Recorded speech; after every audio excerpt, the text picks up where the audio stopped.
this is our, I think, our ninth in the monthly series that we've been having, and we haven't missed a month yet. And each of the months, every month we have something that's topical for that month. And we do try and get as many from different of the South Asian countries talking about what the issue is, so we can develop a South Asian perspective together. We've called this nice session, Human Rights and Equality in South Asia, Growing Up, Growing Together. As we know that December 10th is the International Human Rights Day, and it's to commemorate the adoption of the Universal Declaration of Human Rights, which was done in 1948, 73 years ago. Now, this is just a year and a half after three major countries of this region, the colonial rule, the British left India, creating or carving out two states, Pakistan and India, one based on a religious identity, and the other one feature was a notion of being secular. Now, if you look at, stand back a little and to look at the view and to view the global situation, 70 years on from when the Human Rights Declaration, Universal Human Rights Declaration was done, we see that the declaration remains just that, a declaration, a piece of paper. Nothing more, nothing less in most countries of the world, but we are talking mainly about South Asia. The situation seems at times quite frightening. To those of us who have dreams, we still are foolhardy enough to keep dreaming and to keep believing in our dreams. And I'm not being generational here. I think it's for all generations, even those who are going to be speaking at today's panel, all of whom were born much after the three major events that happened in December that I will be speaking on. This December also marks the 50th anniversary of since Bangladesh was liberated and won its victory after a 9 months war. Here too, the freedom to move away from the image of an Islamic state of Pakistan to a secular democracy, which gave more space to a secular culture that spanned this part of the country then, was such a major factor for all of us to have taken part in that war. And I mentioned this to say what the status is now, so we can see what our dreams were, what the founding principles were, and what it is now. I would also remind that this December is the month when 7 nation states of this region, and followed by the 8th, Afghanistan, a few years later, was formed. Formed the South Asian Association for Regional Cooperation, which we call SARC, which was done in 1985. And a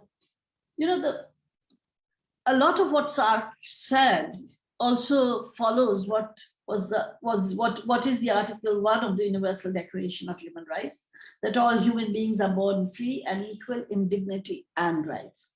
Now, Article 1 of SARC founding charter also talks about promoting the welfare of peoples of South Asia, to improve the quality of their life, to contribute to mutual trust, understanding and appreciation of one another's problems. So let's see where we are now. Article 2 also talks about the universality of social development, promoting universal respect for an observance of the protection of human rights and fundamental freedoms for all in a balanced manner at all levels of society, to promote gender equity, to ensure social integration and to strengthen the civil society. So these are all the articles, but what is the current status? SAARC has been incapacitated by not having a meeting of the heads of governments since 2014. So 7 years. So for 7 years, SAARC has been dysfunctional, so to speak. What is the state within the nations that we are in SAARC or in South Asia? Our nations are mostly totalitarian or on the verge of becoming totalitarian, where democracy exists or still exists in name. It's floundering in many ways. I won't say it's all over, but we can see there are problems even where democracy exists in how democracy is actually being practiced in terms of everybody's voices and the Universal Declaration of Human Rights and the articles of the founding charters are actually being met or not. There's growing religious majoritarianism, and religion is being used as a tool for creating the other, for othering, especially minorities. And they may be religious minorities, they may be social minorities, they may be cultural minorities, they may be economically more vulnerable.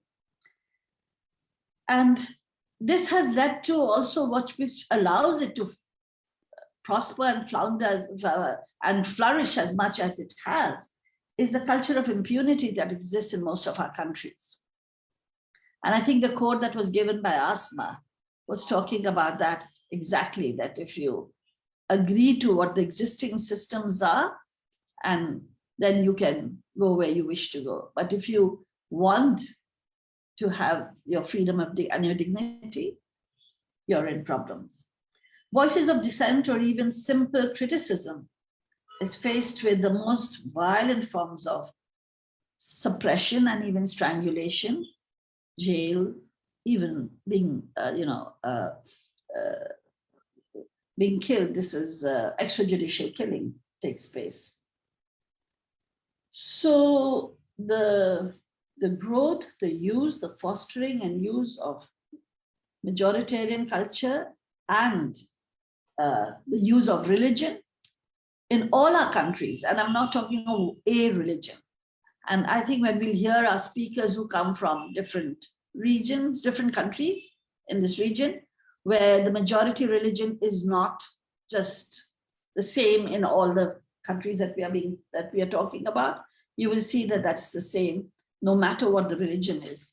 This exists everywhere.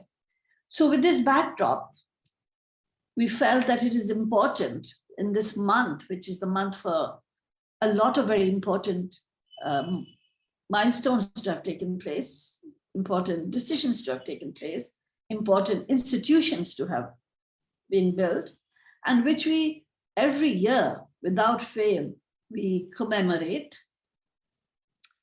The reality is so far from truth. And we had decided that this time we would like to hear those who were born even after SAARC was created.